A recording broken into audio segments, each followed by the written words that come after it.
Hello, everyone, and welcome to the latest edition of the Juggling Balls podcast. I'm your host, Stuart. We've been away for a little while for various reasons. I'm not going to go into on this, but we've been away for a little while, and we haven't posted anything for a very long time. So, much like Tottenham's defensive display on Tuesday, we're going to improve that going forward. So what we're going to do is we're going to upload at least one new podcast every week that'll feature myself as well as Millie, providing that he's available. But whether or not one of us is available, if it's just one of us or the both of us, there will definitely be something out each week. We're also going to freshen up the format going forward with different discussions, sections, and hopefully create something a little bit more interesting for you than just two guys talking about everything sports related. So before we get started on this week's show and get into the good stuff, I'll get the housekeeping out the way. You can find us on Facebook, Twitter, YouTube, and SoundCloud at the moment. So if you do enjoy the content that we post, feel free to give us a like, share, and subscribe. As I say, anything that you, as I've said before on the other podcast, anything you do give us is greatly appreciated. Any time that you spend listening to this or any comments that you leave, anything like that, it is greatly appreciated. So thanks again for listening. So moving into this week's content, there's a few things that I'm going to be discussing. One of the things being the Premier League clashes coming up this weekend. I'm going to give my general thoughts on the games coming up, as well as my thoughts on, well, not thoughts, predictions on what's going to happen. And we'll see how badly I do on those when we come back to reviewing the fixtures next week. I'm also, and speaking of reviewing, I'm also going to be reviewing FIFA 20 and giving you my thoughts on that, as that released last Friday. And yeah, there's some interesting things to talk about. I'm also going to be taking a new segment for a spin. As I mentioned before, we are going to be introducing different segments and sections to try and give a bit more pizzazz, as it were, to the podcast format, and hopefully you enjoy that. And this particular segment is going to be looking into who out in the sport and football world has had a good week and who hasn't had such a great week. I do need to come up with a catchy title for it, so it doesn't officially have a title. It is very much in the beta stage, but hopefully we'll get there someday, and we'll crack on with the show. So to begin with, I think what I'll go into first is the FIFA review. As I say, each year with FIFA, there's a lot of incremental, tiny updates, small updates that generally make a little bit of a difference, but there's never really a big revolutionary package. This year, it's very much the same. There isn't much that's different compared to previous years in terms of huge amounts of changes. There are things that do make a difference and which have put people on either side of whether they like them or not.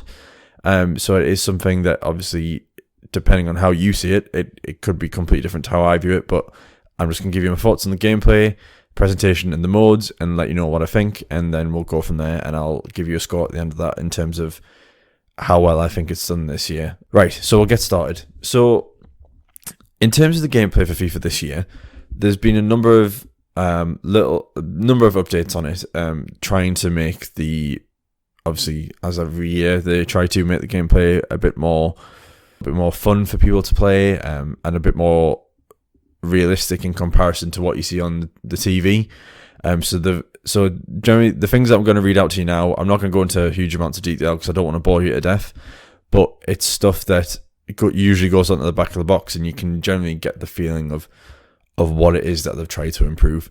So just the headlines really are dynamic one-on-ones. So a brief example of that is, like, say for example, you're controlling Man City, you've got Raheem Sterling as your winger, you're sprinting up towards a big bulky central defender like a Virgil van Dijk, with Sterling being quite agile and skillful. Dynamic one-on-ones means that you have a bit of those skillful players will have a better ability to be able to get the ball past the big defender and take it from there. And obviously it creates more of a interesting one-on-one battle between the defender and the attackers going forward, which there wasn't really of last year, or the previous years from FIFA. It wasn't really a skill-based aspect to it. It was flick the right stick and see if you can get past them. Whilst this year, it is very much based on how skillful the player is, how quick they are, how good is the defender that you're facing, and how strong is he, all those sort of natural abilities that come from the defense and the attack, and it makes it feel a lot more natural when you're in those positions. It's not something that necessarily as an attacker you're going to win 100% of the time, but it definitely feels a lot more balanced in that aspect. Another improvement that they've got to improve is the natural play motion. So in terms of that, that's looking at actually in terms of the animations of the players. So say, for example, in previous years in FIFA, you would have the top players like the Lionel Messis, the Ronaldos, people like of those higher echelons of players who would have their movements basically animated into the game, and it would be pretty much spot on to how it is, and how they actually move on the pitch as well in terms of positioning and things like that. It would be pretty much how they would look in their real life games. They've tried to make that across the board now, and make a lot more of the players' natural motion a lot better. In terms of what I've seen and what I've noticed in terms of like going forward, there is a lot more sort of spatial awareness from the players in terms of having to move into space. Sometimes I think it depends on the tactics you're playing, because if you are playing like a slow build-up balanced game, players don't necessarily move as much. But if you're hitting that counter-attack, like say for example, I played with Man United quite a lot on the career mode recently, having Martial and Rashford up front and having like Pogba propelling that forward, then you're going to see obviously quick counter-attacks and players getting into that space. And I think that natural play motion really plays a lot into that sort of movement of the players. So yeah, from what I've seen, it's not necessarily huge. It's not a huge deal in terms of this year's FIFA, but it is something you do notice every now and then. It's not something that's across the 90 minutes that you play. It's not something you're going to be like, oh, well, he's moving just like his counterpart, but the attacking phases are a lot more natural. And also the defending is a lot more natural as well in terms of how players stick more to the position. So you're not going to see your right backs always pegging it back like you would in previous years. You are going to see players in a lot more natural position in terms of defending, which does move into the next point that FIFA have tried to improve on, which is the AI defending. Which, to be perfectly honest, in the past few years, it has been absolutely shambolic. The amount of times I've just been defending, say, playing on Ultimate Team on like the squad battles, and a random player just is completely out of position. Like my centre back's just for some reason is playing a centre attacker mid, and I won't have any sort of instruction to allow him to do that. I wouldn't be playing on all out attack. It'd be more of a balanced play or something along those lines where really they shouldn't be wandering off, but they do. The AI defending is looking to neutralise that, and for the most part, I think it does improve things. I've noticed that the AI defending has made it trickier to score goals. It's not necessarily impossible to score goals, but you have to do a lot more thinking in terms of how you're attacking because of that, and I think that gives FIFA a little bit more of a challenge. I've only played so far on World Class, as I generally tend to do when I'm doing like the early hours of playing FIFA. I generally tend to play on World Class just to get a feel for the game and see how it is, rather than going straight into the high difficulties and getting potentially brutalised. But I will be starting to move up through the difficulties, and I'm sure the defending will be even more difficult to get through as I go up the difficulties. Unlike previous years where I think it was like, again, on squad battles, I know I keep mentioning that, I've mentioned that once or twice now, but on squad battles, you play on World Class, and that would somehow be more difficult than Legendary, which just seemed bizarre, but that's the way it used to be. But hopefully that these sort of improvements that I've mentioned will hopefully improve that going forward. But from what I've noticed, again, it's little details that have made the overall package a little bit better. And the last thing that has really divided people is the new ball physics. So that works in two different ways. So the first way is in terms of how shots, basically the trajectory of shots, how they look. Depending on how a player hits the ball, if it's a first time shot, if he takes a touch, if he's hitting a volley, how quickly the ball's coming to him, how much time he's got, then basically the ball will make a different trajectory each time. And from what I've noticed, that has been the case. Nothing too wildly out of the ordinary. There's no like sort of physics breaking elements to the ball when they're moving. It's all perfectly natural. The main controversy I've seen with people is when the ball, and that's the second point of how the ball physics have tried to be improved, is how the ball hits the ground. Sometimes the ball can hit the ground and have a bit of a funny bounce, or it can slow down in the grass if you're sprinting with a player, which I can understand why people will get frustrated by, because if you're, say again, I keep going back to Sterling, but he's probably one of the better examples. If you're going full pelt with Sterling to catch a ball and the ball doesn't quite sit right, then you are losing a little bit of that attacking phase, which is realistic in comparison to like real life games. Sterling, as good as a player is, isn't catching that ball perfect every time. He's probably doing it about 80% of the time, but there are those times where it doesn't go quite right, and I think the new ball physics is trying to replicate that. As to whether or not it does that perfectly, I'm not entirely sure. Again, we're in the early stages of FIFA. It's probably going to get updated in the next couple of weeks if it hasn't already by as the time of you listening to this. But it is something that does make a difference, and it doesn't necessarily mean you can just go flat out all the time with fast players. You do have to sometimes check yourself when the ball lands, or if the ball does slow down because it's rolling a particular way in the grass. So it does make a difference sometimes in the gameplay. But for the most part, all of these things I have enjoyed. It's not something that's made FIFA worse. I don't think it's made it hugely better, but I think going forward with the next generation of consoles, these sort of things can make a bigger difference. But yeah, I think the overall gameplay does feel good. It feels very light in comparison to previous FIFAs, and that speed does matter in this FIFA. And what I mean by that is, in like say for last year was probably the worst example of it, is you had a quick pacey striker or a winger, you hit an over the top ball, through ball, and basically you were thinking you're away, you're getting a one-on-one with the keeper, you'd be 10 yards in front of the defender, and yet somehow that gap is closed within a couple of seconds. You could be running against someone like I know he wasn't necessarily in last year's FIFA, but a slow defender that comes to mind is like a Mertesacker. If a Mertesacker had been in that game, he'd somehow catch an Aguero or Sterling or a Sané or someone like that, like really quick players who would never be caught by them in a sprinting race, who would probably do laps around them. But this year, that is greatly improved, and it's helped the overall feel of the game in that quick players can get away, but stronger players can stop those players and hold off other players as well. Whilst that has improved in terms of the speed of the players, it has been balanced by how well the defense is able to deal with it. So if the position of the defense is right, the speed isn't necessarily going to help you. You have to be able to use your skill as well. So it is something I have quite enjoyed in this year's edition of FIFA. But yeah, I think the overall gameplay is fine. I mean, if you're looking for a comparison, I have played Pro Evolution Soccer as well, or PES as people call it, or weirdly this year as they've called it, eFootball PES 2020, I believe. I don't know why. I know the reason is because they're wanting to go more into like eFootball Soccer and online play. But why the strange rebranding put in front of it, I'm not really sure. It's PES, it'll do what it wants. But PES is a lot more methodical and slower than FIFA. And I think for me, the reason I've always preferred FIFA is because whilst it does go for realism, it's got also a bit of a quicker feel to it, which makes it more exciting to play and a bit more enjoyable. Whilst PES is about that slow, build-up, methodical play, which is, if you're a football enthusiast and you're looking for that top simulation experience, PES is probably the game you're going to go for this year. Whilst if you're looking for something a bit more enjoyable and has a bit more variety to its gameplay, and in terms of the game modes, which I'll get into later, FIFA is probably the way you're going to go.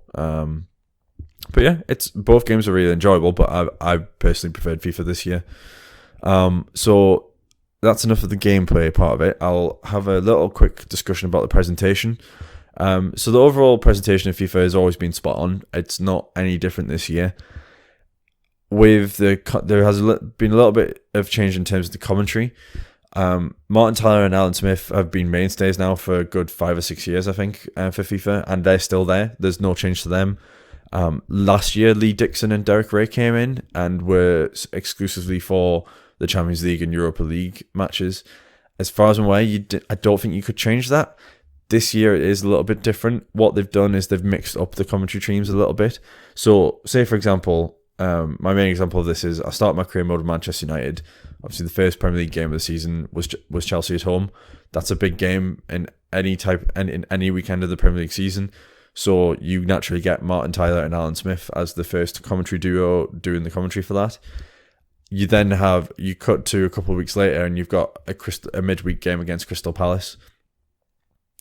Then that generally goes to Lee Dixon and Derek Ray, which I think adds a bit more variety to the commentary and it gives a bit more of a real world feel to it, and also gives a bit more of a break in terms of the commentary, because if you listen to one commentary team, it can get very boring very quickly, and sometimes the lines will just become so repetitive that you just turn it off. I mean, eventually everyone will turn the commentary off and just put Spotify or something on, but it does give it a bit more longevity to listen to the commentary and be able to put up with it. But yeah, the presentation is really good in terms of the commentary. The graphics look great. I mean, they always usually do in FIFA. I mean, it's not like it's a huge leap this season, but there's more detail in the players' faces, more details in the kits, more details in everything. The blades of grass are still there, like they've been in the past few years, rather than like the flat AstroTurf like it used to be on the older generations. Everything looks great. The crowd looks better as well. There's more realistic crowd movements. There's more realistic looking crowds in terms of the people themselves. It does look great. And also in terms of like the menus have improved them as well. So like, say for example, if you're playing a specific league like the Bundesliga or the Premier League, you do get specific menus like that have a certain type of, like, I suppose you would call it wallpaper or something like that, or a look. And also as well in terms of the TV look of it, when you're playing in a match, leagues like the MLS, Premier League, Bundesliga, La Liga, they all have different looks as well, like it would do when you're watching it on the TV. So the immersiveness of, I don't even know if that's a word, immersiveness of the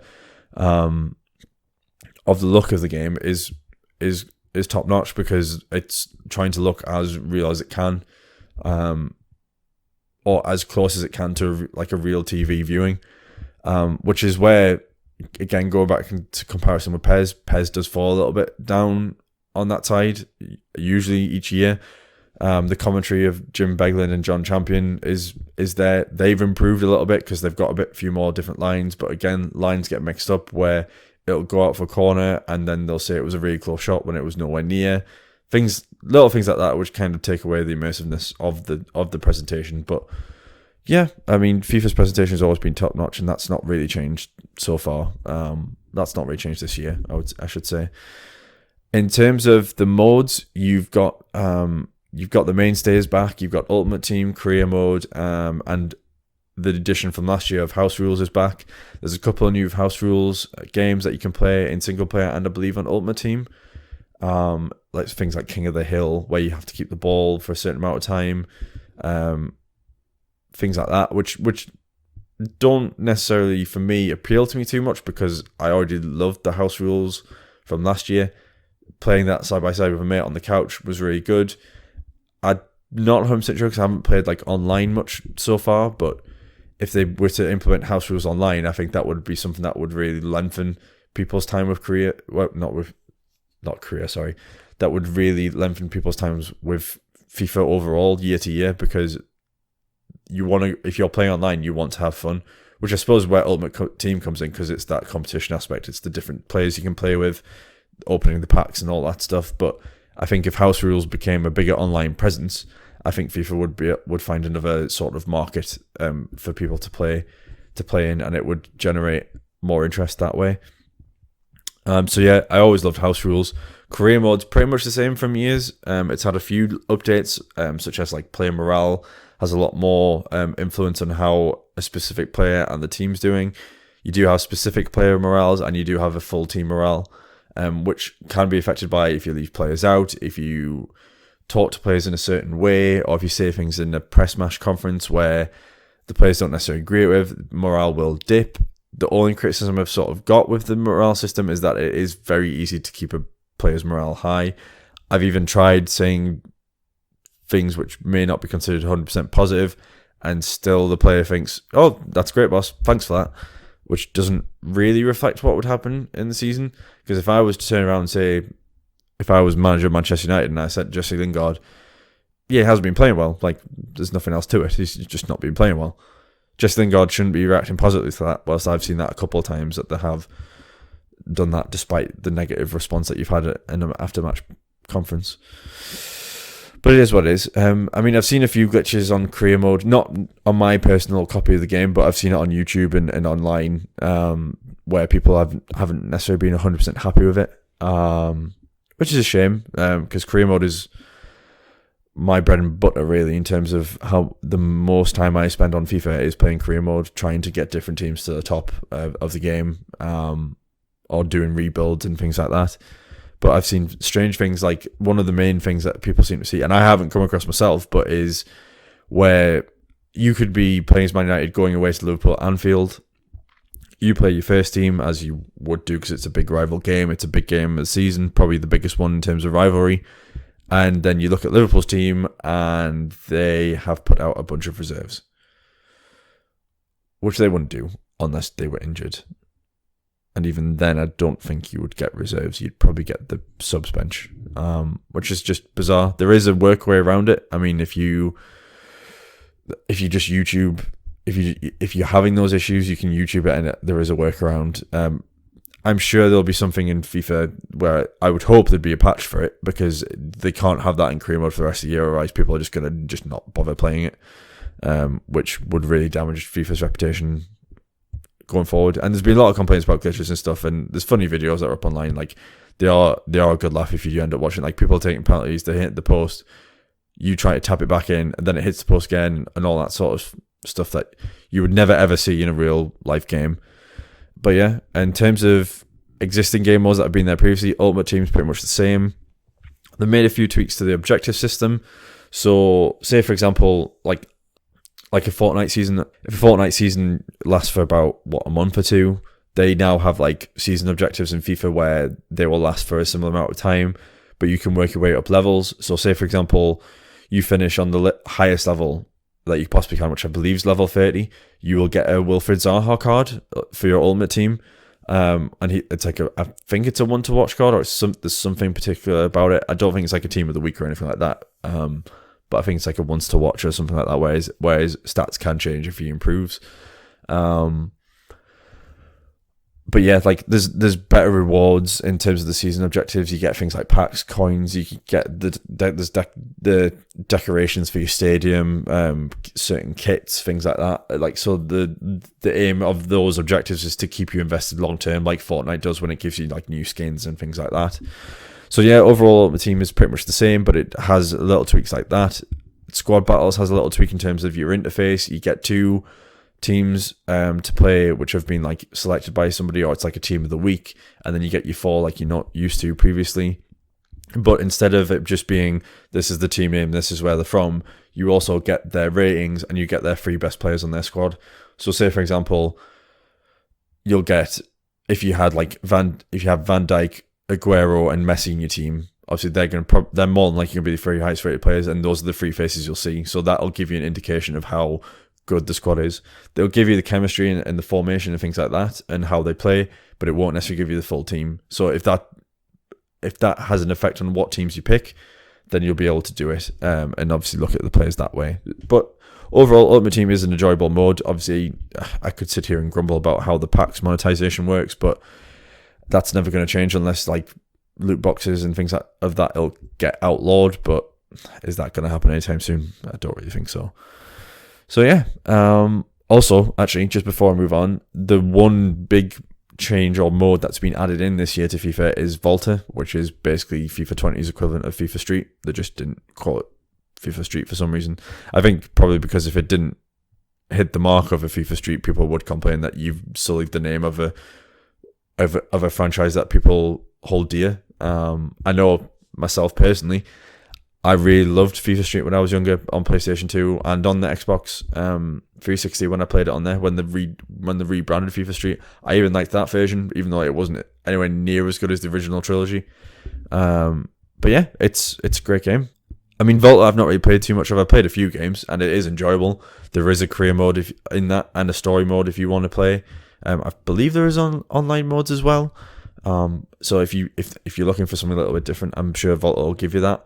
But overall, the modes gives a lot of variety to FIFA, and that's what it's needed. Because if you look at competitors like, I mean, I suppose the competitor that you would want to shout out most in terms of sports title is NBA 2K.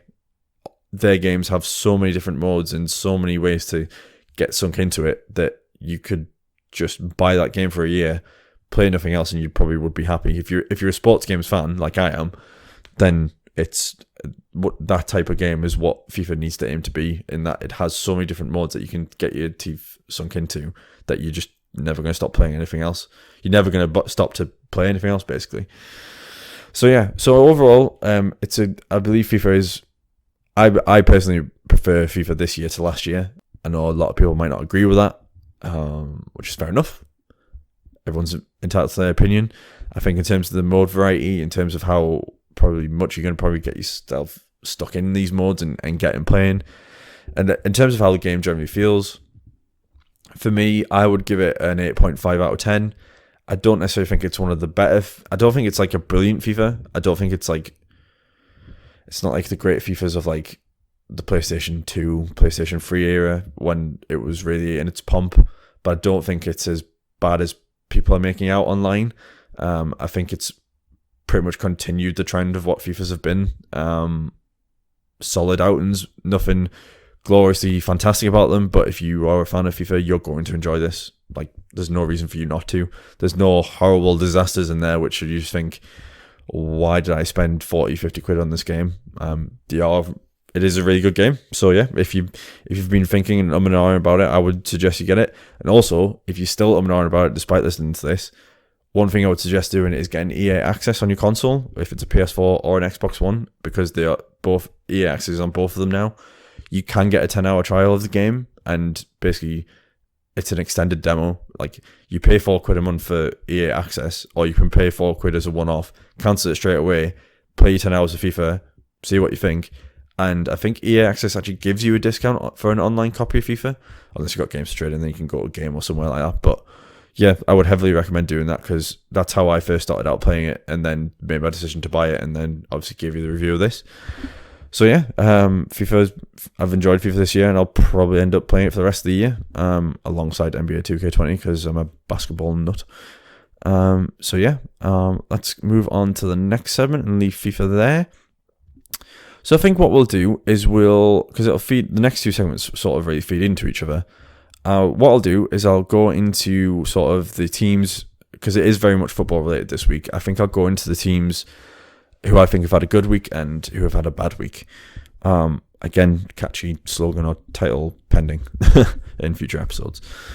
So, in terms of a good week, my first pick of the two picks that I've made is Leicester. I would say, I know I've just slated it so far as a good week, but I think if you look at the overall start to the season for Leicester, it has been a good start. I think they're third or fourth, and they're very much in with a shout of finishing in the top four. I think if you look at like the labouring performances of Tottenham, United, Arsenal, the teams that you would normally think are going to be in or around the top four, there has been room for someone to come in and take that spot. And I think Leicester is probably that team, because Wolves have been struggling. They've just won their second game of the season, albeit against Watford, this past weekend gone. So I think Leicester really do have a good shout of getting in the top four. Brendan Rodgers has done a great job, really. He's implemented the youth that was there. He's made Vardy a goal scorer again, because he was really struggling in the system that Claude Puel was using. It wasn't really using Vardy's talents and getting him in positions where he can put the ball away. Brendan Rodgers has made it all about Vardy. As he said in his first conference, he said, I want to get Jamie back into the goals again, and that's what he's done. And yeah, I mean, in terms of the performance at the weekend, I know they were playing against a 10-man Newcastle for the majority of the game, but they really did put them away. You can see it from time to time where a 10-man squad can somehow pull out an unlikely result, especially against like a supposedly stronger team, which Leicester really are a much stronger team than Newcastle at the minute. And the way they played, they just once that sending off happened, they just put the foot down and got going and just put them away. There was never really any doubt once that second goal went. There was never a doubt when the first goal went in, really, but once the sending off happened and the second goal goes in, they're laughing. They're taking the money to the bank rate at that point. So yeah, Leicester have had a really good week, and I think it'll continue over the next couple of weeks. I don't necessarily know if it'll continue this weekend with them having Liverpool, but I think there is at least a European place, if not a top four shout for them at the end of the season. So the other team I've selected for who have had a good week, is Manchester United. No, I'm only joking. I couldn't pick them with all seriousness, really. Definitely not been a good couple of weeks for Man United, or even a good season so far, really. But if I was to pick a team that I would say would have a good week, or argue would have a good week, it's Chelsea. The reason for that is they've picked up form and they've continued it. They won at the weekend. They've won last night away to Lille, Willian scoring the winner. I think there was a lot of...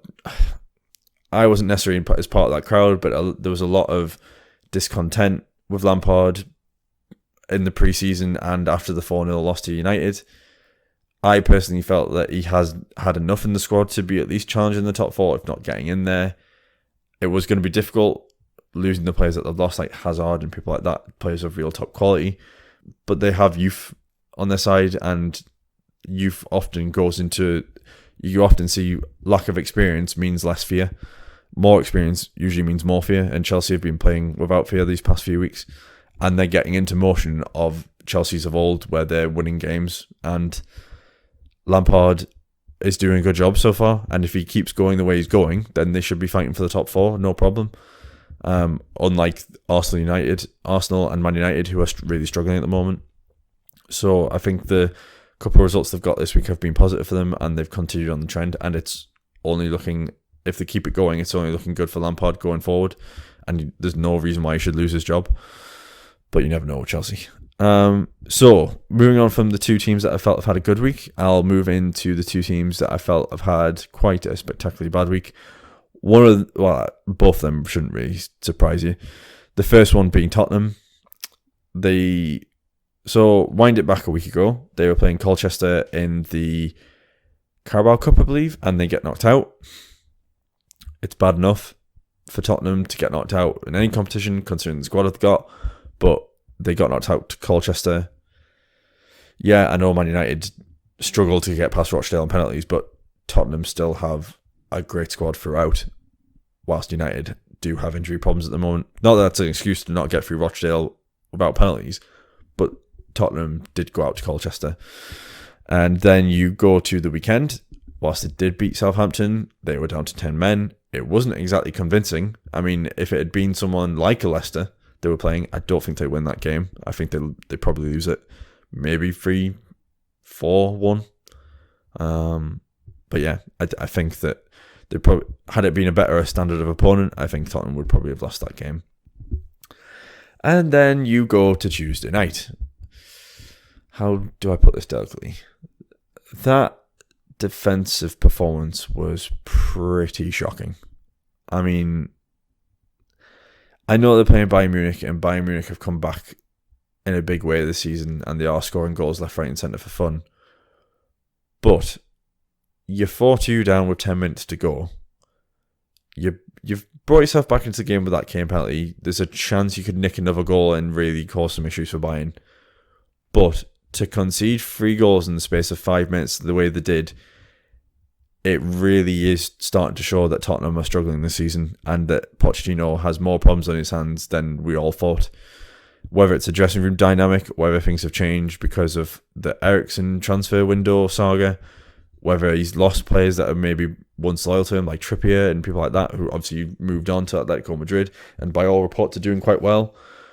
I'm not too sure, but Tottenham do have problems at the moment. I think Pochettino can turn it around. It's just a case of there's things I've noticed recently in terms of the comments. They've become overly negative. Like, some of the players, when he talks about the transfers, weren't necessarily his first choices. Sometimes that can happen. I mean, look at Mourinho last year when he didn't get his central defender. He didn't get a central defender, and he threw these toys out the pram, and United just sunk down the table. And then you've got, you've got all these interesting dynamics, and then Harry Kane obviously came out Sky interview last week and was saying we need to improve, we need to do this, we need to do that, doing typical captain spiel, which is what you should be doing. But it's getting worrying when you're only 6 or 7 games into a season, and then there's already talk of we have to improve now. I remember a few seasons back. It's not as dramatically as bad as this, but a funny thing I do remember was when West Ham were sort of dicing with relegation for a little while, and they had a game about 5 or 6 games in saying, and the advertising for it to the fans was the game to save our season. And I'm not saying Tottenham are getting to that point, but a few dodgy results between now and the beginning of November or beginning of December, and they could be staring down the barrel of Pochettino either walking out or Levy getting rid of him, or something dramatic happening where the entire shift and atmosphere at Tottenham changes, because it's getting pretty bad already. So they need to upturn their results quickly, otherwise it's going to get even more out of hand. So that's enough of Tottenham. And we'll go on to the second team that had a terrible performance. And I don't think this will really surprise anybody when I say it's Newcastle United. 5-0 away to Leicester. I mean, I don't know many people who would have pegged Leicester away as a game where Newcastle would have got a result. I wasn't one of those people. I thought Leicester were going to win. I think they would have dominated the ball like they did, even with 11 men. It was a pretty shocking performance all around, really. There was nothing, you can't really highlight anything positive. There was, I don't know, there's nothing positive you can take from it. They went 1-0 down, they got the sending off, and then there was just no fight. There was nothing in them. They just didn't look like they wanted to be there, which isn't unprofessional, but I think it shows how much the whole situation this summer has affected the players. Not just the fact that the sale didn't go through at the club, the fact that Rafa left. You've then got Steve Bruce coming in. The fans are echoing the disappointments and their anger at that, which is understandable. But I mean, at the moment, I'm looking at that club and I'm looking at that team and I'm just thinking, how on earth did they stay up this season? And fortunes can change quite quickly. I mean, if there was ever a time to turn it around and get the fans back on side, it's with a good performance and some points against Man United on Sunday,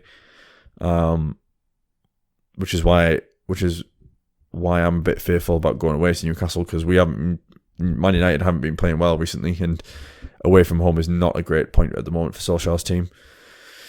But as I say, Newcastle really do have to go back to the drawing board and rethink their entire strategy for the rest of the season, because I think if they don't, they're going to really struggle to get many points this season, and they could struggle to get out of the relegation zone and potentially be finishing bottom, because the teams that are down at the bottom have the ability to turn that around. I mean, if you look at Watford, they've got quality in their team to get them out. Even if they finish 17th, they can still get out of that.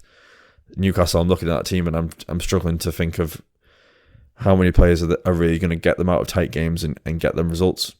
There isn't many in that team. So yeah, unfortunate for Newcastle, but that's how it is at the moment. So we'll move on from the good week and the bad week, and we'll move on to the last section of the podcast, and we'll take a quick look at the Premier League fixtures for the weekend. So we'll start with the Saturday fixtures, and we've got Brighton & Hove Albion at home, Tottenham Hotspur. That's the early lunchtime kick-off. As I was saying before, Spurs really need to start picking up results now if they're going to get anywhere near the top four, or be securely in the top four, I should say, or anywhere near the top two, because the top two aren't going to be dropping much points between now and the end of the season. And Tottenham really have to get into a good run of form if they're going to solidify the Champions League play. So yeah, in terms of a result for this, I mean, Brighton & Hove Albion are always fairly sound at home. They don't really concede too many goals, especially with the way they're playing now with Graham Potter at the helm. They're keeping the ball a lot more. There's a lot more possession-based style to them. I'm gonna put this down as a 1-1 draw. I think Spurs are gonna struggle a little bit. There might be a bit. They could fully win this game. I'm not saying Spurs aren't capable of winning this game, but I still think there might be a little bit of a shock from the Bayern result in terms of how they're going to bounce back. Next game we've got at 3:00 is Burnley versus Everton. Another team that seem to be struggling at the moment is Everton. Obviously, Marco Silva currently at the moment is the bookies' favourite to get sacked next, which you can make an argument for. They haven't been terrible by any means, but they're another team that needs to start picking up results quick, or I think the season could quite quickly get derailed. Burnley, they're being solid as Burnley always do. Sean Dyche is doing a great job at Burnley as he always does. I'm going to peg this as a 2-0 to Burnley. I just don't really see where Everton's goals are coming from. They don't have a prominent striker at the moment that's scoring them 10, 15, 20 goals a season. And Burnley are always solid at home, so I feel like Burnley could get a result here. The next game is Liverpool versus I'll get my teeth back in. You got Liverpool versus Leicester City. That's the 3 o'clock kickoff. And probably, if I just have a quick look at Sunday fixtures, probably my pick for game of the weekend. I think there could be quite a few goals in this one, especially if you look at the Liverpool-Salzburg game from last night when it finished 4-3. So yeah, I think that I'd peg Liverpool for a win in this one. I don't see them losing this unless Leicester get an early goal and can keep them out. I think I'm going to say 3-1 Liverpool, but I think it will be a tough 3-1 victory. It's not going to be an easy 3-1 by any stretch of the imagination. And then the next game we've got is Norwich versus Aston Villa. Norwich have had a good start to the season, I would say. I think for most people's predictions, Norwich were going to be struggling in the relegation zone. They've got a couple of good victories. They beat Man City obviously at home. They beat Newcastle convincingly at home. I'm not sure on their points total. I will just quickly check that. Let's have a look. All right, here we go. It's just right on the side of the page. So Norwich are 17th with 6 points. So they've played 7, they got 6. It's not a bad return. I mean, everyone thought Norwich were going to be the whipping boys of the league, and Villa are just below them. So it really is a 6-pointer for these two. A win for either of these really does help them out. And Villa seem to have this problem of being able to keep the goals out. I think they do concede quite a few, and I think with Norwich being at home, Pukki is due a goal. I think after the past couple of games. I think I'll pick this as a 2-1 Norwich, and help them continue their positive start to the season, because they do play some good football. Norwich, their problem is keeping goals out, but they've shown against the likes of Newcastle and City they can score goals at home. So I think they'll get a couple more this weekend. And then next we've got Watford versus Sheffield United. Watford have not had a good start to the season. 2 points from the first 20. They're on minus 16 goal difference. I mean, half of those goals have come from the City 8-0 drubbing, but we'll ignore that. You've then got Sheffield United, on the other hand, who've got 8 points. Can't really make an argument for the results that they've managed to get.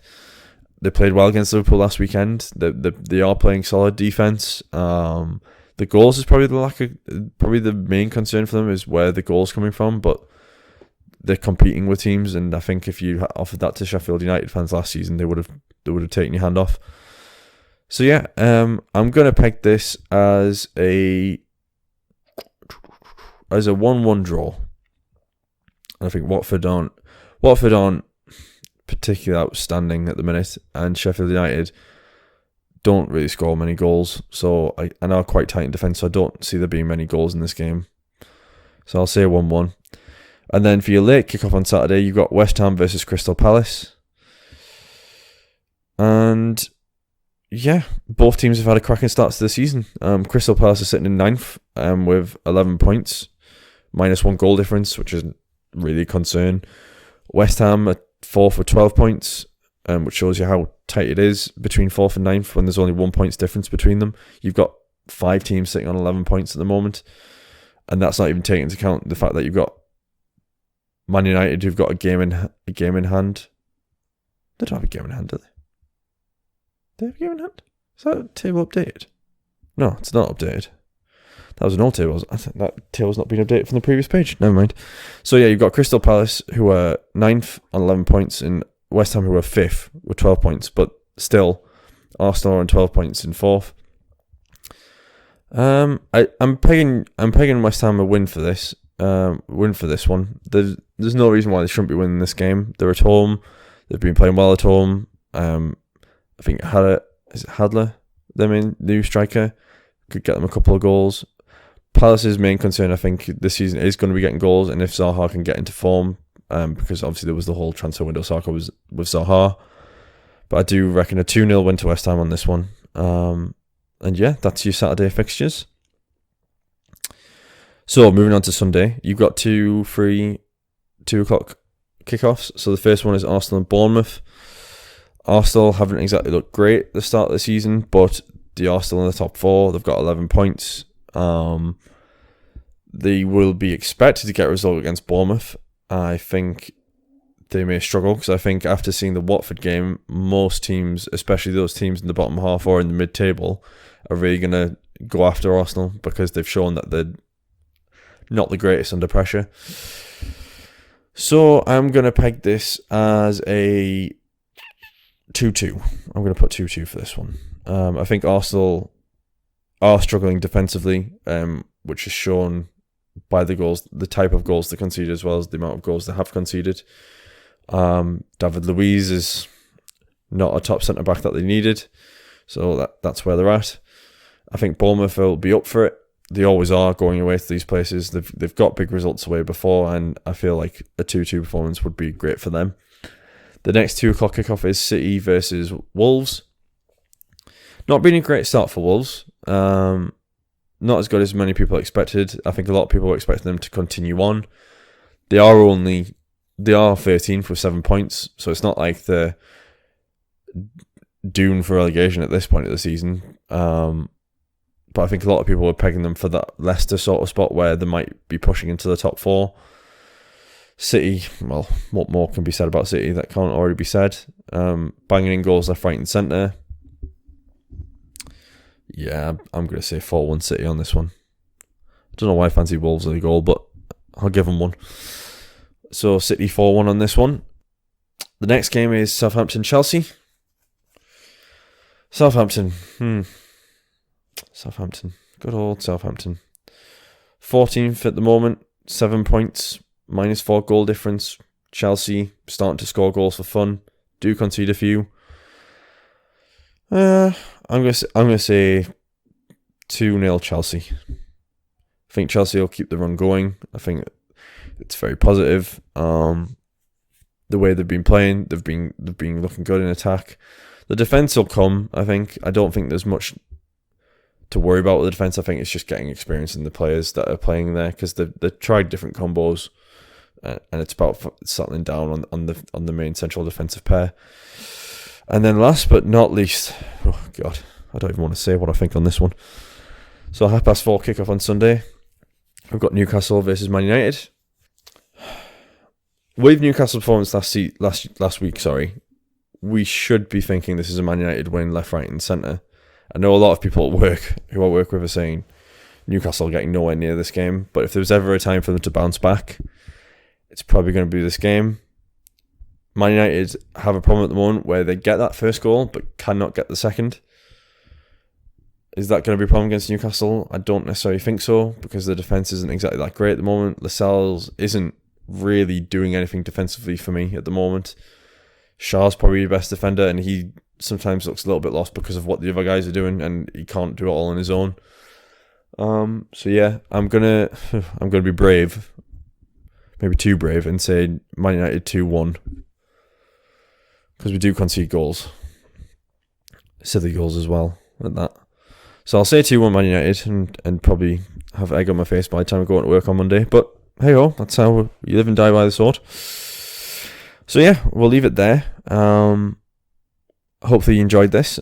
I know I certainly have started enjoying getting back into this process again after me not being able to record for a while. As I said before in the housekeeping, if you do enjoy the podcast, please give us a like, share and subscribe. Anything you do, whether it's just listening, watching, whatever it is on YouTube or SoundCloud or whatever, following us on Twitter, whatever you do, it's always appreciated. So yeah, leave some comments if you disagree with the scores. Leave your predictions in the comments and let us know what you think. If you've got predictions for the season, predictions for the weekend, or just prediction about any sport in particular, really, just let us know and we might discuss it in the future podcast and see what me and Millie think. So yeah, hope you enjoyed it and I will speak to you soon. Thanks very much.